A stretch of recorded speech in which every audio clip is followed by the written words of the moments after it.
ഇശൽ ബേബിനെ കൊണ്ട് കട്ട് ചെയ്യാൻ മേടിച്ച കേക്കിൻ്റെ കോലാണ് കേട്ടോ ഇങ്ങനെ.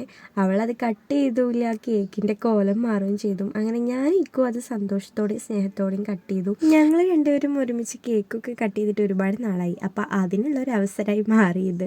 പിന്നെ എല്ലാവർക്കും കേക്കൊക്കെ കൊടുത്തിട്ട് നല്ല ടേസ്റ്റ് ഉണ്ടായിരുന്നു. കേക്ക് പറയാതിരിക്കാൻ വയ്യ. കേക്കിൻ്റെ പേരെന്താണെന്നൊന്നും എനിക്കറിയില്ല, പക്ഷെ നല്ല ടേസ്റ്റ് ഉണ്ടായിരുന്നു. നല്ല അടിപൊളി കേക്കായിരുന്നു കേട്ടോ. അപ്പോൾ അതൊക്കെ എല്ലാവരും കഴിച്ചു. പിന്നെ ഇശൽ ബേബി ഇപ്പം എന്താ ചെയ്യണമെന്ന് കാണണ്ടേ?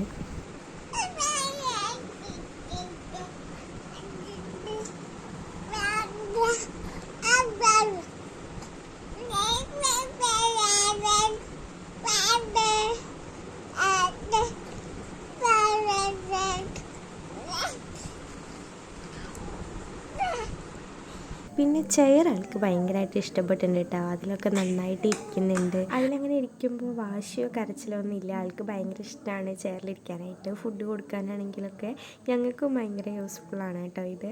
അങ്ങനെ ഇതാണ് ഇശൽ ബേബിയുടെ ഒരു വിശേഷം.